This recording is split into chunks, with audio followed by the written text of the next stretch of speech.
지난 시간 우리는 자연이 오염된 물을 처리하는 방법에 대해서 알아보고 점오염원에서 발생하는 오염물을 정화하는 것에 대한 중요성을 확인할 수 있었습니다.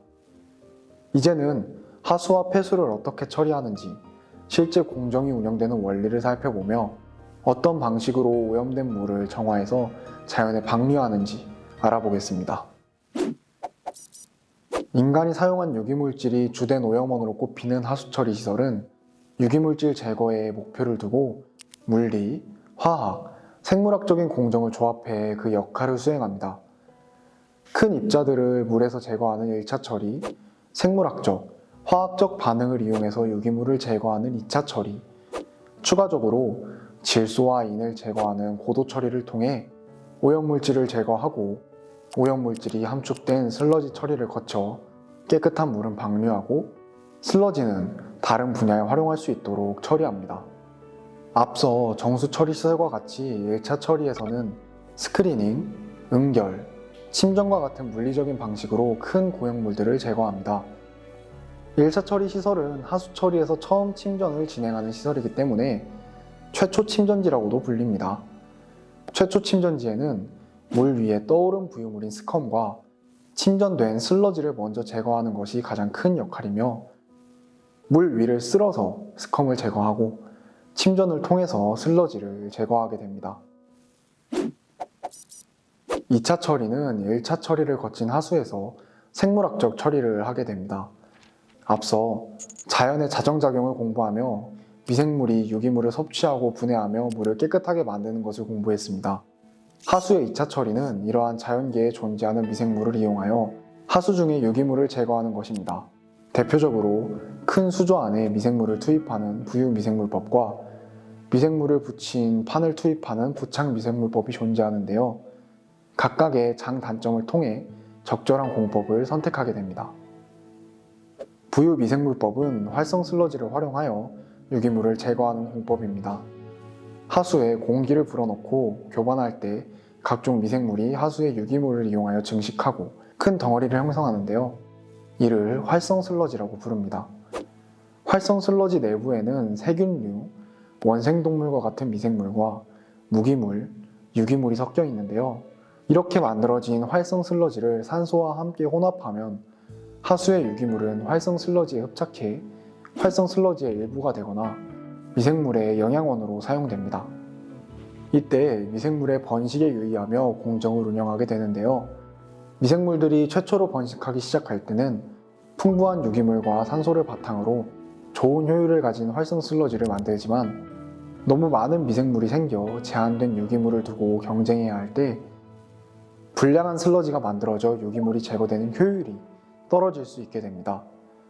부유미생물법의 운영을 위해서는 주기적으로 여분의 미생물을 제거하고 미생물의 양을 적절히 맞출 때 효율적인 공정의 운영이 가능하게 됩니다.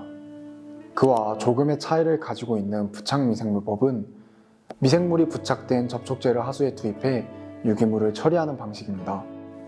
기존의 부유미생물법이 가진 부지 면적을 많이 소요한다는 단점을 보완하기 위해 만들어진 공법으로 짧은 시간에도 처리가 가능하고 다양한 방식으로 활용이 가능합니다. 부착미생물법은 특수한 기능을 가진 미생물이 안정적으로 하수 안의 물질을 처리할 수 있도록 고정할 수 있고 하수의 특성이 변화하더라도 그에 따른 적응성이 강하다는 특징이 있기 때문에 필요에 따라 널리 사용될 수 있습니다. 2차 처리 이후 방류수의 수질 향상을 위해 고도 처리라는 이름의 3차 처리 공정 또한 중요한 처리 공정입니다. 하수 고도 처리는 2차 처리 이후 남겨진 부유물, 무기염류, 인, 암모니아, 중금속과 같은 물질을 제거하는 것을 목표로 설치합니다. 오늘 영상을 통해 우리가 가장 중요하게 알아갈 과정은 질소와 인을 처리하는 고도 처리 기술입니다. 질소는 분뇨, 비료, 산업폐수를 통해 발생하며 도시에서 발생하는 하수의 질소는 절반 이상이 암모니아성 질소입니다. 질소는 수중 영양 상태를 과도하게 만드는 부영양화의 촉진 이외에도 질산화 과정을 거쳐서 물속에 산소를 소모합니다. 수중에 산소가 부족해지지 않도록 고도 처리를 통해 암모니아성 질소를 포함한 질소의 제거를 진행하게 됩니다. 질소 제거는 물리, 화학적인 방법과 생물학적인 방법으로 분류합니다. 질소의 다양한 형태들 중 암모니아성 질소의 제거를 주 목적으로 하는 물리 화학적 처리 방법은 염소를 주입해서 암모니아를 파괴하는 파과점 염소 주입법, 하수를 염기 상태로 만들어 암모니아를 제거하는 암모니아 탈기법, 그리고 암모니아에 대한 강한 친화력을 가진 물질을 투입해 제거하는 선택적 이온 교환법이 있습니다. 생물학적 질소 처리 공정은 암모니아성 질소를 질산성 질소로 산화시키는 질산화 반응과 질산성 질소를 질소가스로 전환시키는 탈질산화 반응을 통해 하수의 질소를 제거합니다. 생물학적 질소 처리 공정은 유지 관리가 쉽고 경제성이 높아 널리 활용되고 있습니다. 질산화는 하수에 산소가 많은 호기성 상태에서 니트로조모니스와 니트로박터에 의해 아질산을 거쳐 질산으로 산화되는 과정을 나타냅니다. 이후 미생물이 유기물을 분해할 때 산소 대신 질산성 질소를 활용하여 질소가스로 변화시키는 것이 탈질 반응입니다. 산소가 없는 상황에서 질산성 질소 내부에 포함된 산소를 활용하기 때문에 산소가 없는 환경에서 탈질 반응이 이루어지게 됩니다. 이러한 방식으로 질소는 대기 중으로 방출되게 되며 하수와 폐수 내부의 질소가 제거됩니다. 이는 부영양화를 일으키는 주된 원인이며 화학적, 생물학적 방법을 통해 제거될 수 있습니다. 과거에는 금속이나 응집제를 투입하여 인을 침전시켜 제거하는 방식이 주로 쓰였지만 생물학적으로 인을 처리할 수 있는 효과적인 방법이 개발되어 인을 생물학적으로 제거하는 방식을 채택, 활용하고 있습니다.